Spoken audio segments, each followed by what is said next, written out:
محمد بن مثنى کے جو استاذ ہیں اس حدیث میں، اس سند میں، ابو احمد الزبیری. ابو احمد الزبیری کنیت سے مشہور ہیں، ابو احمد الزبیری. ان کا نام تھا محمد ابن عبداللہ، دادا کا نام ہے الزبیر، اور دادا کے نام کی طرف ہی نسبت رکھتے ہیں الزبیری، یعنی محمد ابن عبداللہ ابن الزبیر، اور علمی دنیا میں مشہور ہیں ابو احمد الزبیری. ان کا جو نام ہے، ان کا جو نسب ہے، محمد ابن عبداللہ ابن الزبیر ابن عمر ابن درہم الاسدی مولاہم الکوفی. یہ جو الاسدی ہے، کیوں؟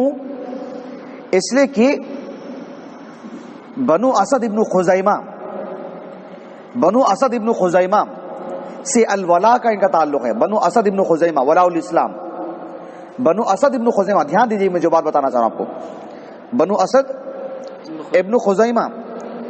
ایسا اس لیے کہ بعض کو اشتباہ ہوا، التباس ہوا کہ ابو احمد الزبیری یہ زبیر ابن عوام کی طرف تو نسبت نہیں ہے، بلکہ ان کے دادا کا نام الزبیر ہے. اس لیے کہ زبیر ابن العوام بھی الاسدی ہیں، کیونکہ وہ بنو اسد ابن عبد العزا، اسد ابن عبد العزا سے وہ خاندانی طور پر قریشی ہیں، جبکہ یہ قریشی نہیں ہیں. میں بنی اسد ابن خزیمہ سے الولا کا تعلق ہے، ولاء الاسلام سے تعلق ہے ان کا. تو الزبیری ہیں، الاسدی ہیں، تو کسی کو اس میں التباس ہو گیا. اس وجہ سے یہ بات ابن حجر رحمہ اللہ نے اس کی اشارہ کیا ہے. ان کا جو نام ہے، متعدد نام سے اہل علم ان کی روایات لاتے ہیں. ابو نعیم الاصبہانی رحمہ اللہ کی جو کتاب الطب ہے، المکتبۃ الشاملہ میں آپ دیکھ سکتے ہیں، اس میں ان کی جو روایات ہیں وہ اس طرح سے ذکر کرتے ہیں کہ حدثنا محمد ابن عبداللہ الاسدی ابو احمد الزبیری، جبکہ ابو بکر الاسماعیلی رحمہ اللہ ان کا جو المستخرج ہے، المستخرج علی صحیح مسلم، اس میں وہ کہتے ہیں کہ قال حدثنا محمد ابن عبداللہ الزبیری. محمد بن عبد الزبیری سے ظاہر بات ہے الاسماعیلی کی روایت نہیں کہ براہ راست، لیکن ان کی جو روایات لاتے ہیں اس نام سے، ابو نعیم الاصبہانی تو اور بات کے ہیں، اس میں ایسا ہے کہ محمد ابن عبداللہ الزبیری. یہاں پر امام بخاری دیکھیے، ابو احمد الزبیری قال حدثنا ابو احمد الزبیری. یہ جو محمد بن عبداللہ الزبیری ہیں، ان کا جو سن وفات ہے 203 ہجری ہے.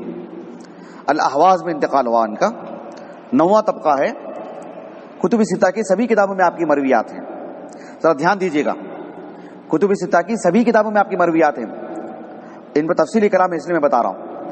حافظ ابن حجر رحمہ اللہ نے ان کے بارے میں جو لکھا ہے تقریب و تہذیب میں کہ ثقۃ ثبت، لیکن لکھا الا انه قد يخطئ في حديث الثوري، الا انه قد يخطئ في حديث الثوري، یعنی سفیان بن سعید الثوری. محمد بن سعد رحمہ اللہ نے الطبقات الکبریٰ میں لکھا کہ کان صدوقا کثیر الحدیث. یحییٰ بن معین رحمہ اللہ نے بھی ان کو کہا کہ ثقہ. ایک اور قول ملتا ہے ان کا، عثمان بن سعید الدارمی نے جو نقل کیا ہے، لا باس به. یہ جو بندار ہیں یعنی محمد بن بشار، انہوں نے، یہ بصرہ کے عالم ہے نا، کون؟ محمد بن بشار. جبکہ ابو احمد الزبیری علماء کوفہ میں سے ہیں، علماء کوفہ میں سے ہیں. ان کے بارے میں کہتے ہیں کہ ما رأیت رجلا قط من ابی احمد الزبیری، یعنی ما رأیت رجلا قط احفظ من ابی احمد الزبیری. احفظ، ابو احمد الزبیری سے زیادہ حفظ و اتقان میں نے اپنی زندگی میں کسی کو نہیں دیکھا. اور بھی ہیں، ان کا حفظ و اتقان کی مضبوطی بتانا مقصود ہے. احمد بن عبداللہ العجلی معرفت الثقات میں لکھتے ہیں کہ کوفی ثقہ وکان یتشیع. ابو حاتم الرازی رحمہ اللہ نے لکھا حافظ للحدیث عابد مجتہد، اور ساتھ میں یہ بھی لکھا کہ لہو اوہام. اسی کو جو لہو اوہام والی بات ہے وہ غیر مفسر ہے، واضح نہیں ہے. وہ اوہام کیا ہیں؟ امام احمد بن حنبل رحمہ اللہ نے کہا کہ کان کثیر الخطا فی حدیث سفیان، کان کثیر الخطا فی حدیث سفیان. یہی بات دیگر اصحاب علم نے کہا جو ابن حجر نے نقل کیا ہے. عبداللہ ابن نمیر وہ کہتے ہیں کہ ابو احمد الزبیری صدوق وهو فی الطبقۃ الثالثۃ من اصحاب الثوری. میرے پاس ایک کتاب ہے کہ الطبقات جو اہل علم کہتے ہیں نا، الطبقات اہل علم کے جو طبقات ہوتے ہیں نا، معنی الطبقہ، الطبقہ کا معنی کیا ہے، اس کا مفہوم، اور بطور مثال انہوں نے سفیان ابن سعید الثوری کو رکھا ہے بطور مثال کہ سفیان ابن سعید الثوری رحمہ اللہ کے جو تلامذہ ہیں ان کے طبقات کو سمجھنے کے لیے، جیسے امام زہری ہیں ان کے طلبہ کو 5 حصوں میں تقسیم کرتے ہیں، اور امام بخاری اس کے اعلیٰ طبقے سے روایت لاتے ہیں. تو یہ چیز ہے. عبداللہ ابن نمیر کہتے ہیں، جیسے ہم کہتے ہیں نا کہ کسی بڑے عالم دین کو، شیخ البانی کو رحمہ اللہ کو لے لیجئے، ان کے تلامذہ معمولی تعداد میں نہیں ہیں، لیکن ان سے استفادہ کرنے والوں میں کچھ وہ لوگ ہیں جو حفظ و اتقان میں بھی بہت مضبوط ہیں اور 10 15 سال کی صحبت اختیار کی ہے. ان میں اور ایک اور طالب علم میں جو حفظ و اتقان میں تو بہت رہے ہوں لیکن بس 1 مہینہ پڑھ کے گئے ہیں، طول الملازمہ نہیں ہے. ایک وہ ہے جو 20 سال کی صحبت تو اختیار کی ہیں لیکن حفظ و اتقان میں بہت کم ہے. ظاہر بات ہے ان کا نمبر 3 نمبر پہ آتا ہے. اچھی طرح بات واضح ہوگی آپ کو. تو یہ چیز سمجھنے کی ہوتی ہے کہ ہم سمجھ سکیں کہ کون اس عظیم عالم دین کے جو طلبہ ہیں ان کو تقسیم کیا جائے، تاکہ اس استاذ کی مرویات یا ان کی باتیں یا ان کا منہج یا ان کی ساری چیزیں لینے کے لیے کن سے آپ کیسے لیں، کون کس طبقے کے ہیں، یہ سب جاننا ضروری ہے. خاص کر ایک عظیم مرتبت اور جو بڑی جو شخصیات ہوتے ہیں. تو سفیان بن سعید الثوری رحمہ اللہ کے طلبہ میں سے کہا کہ یہ تیسرے طبقے کے ہیں. ما علمت الا خیرا مشہور بالطلب ثقۃ صحیح الکتاب وکان صدیق ابو نعیم یعنی فضل ابن دکین الاصبہانی نہیں، فضل ابن دکین 219 ہجری سے وفات ہے ان کا. کہا کہ ان کی طلب علم میں ان کے ساتھی رہے ہیں. نصر ابن علی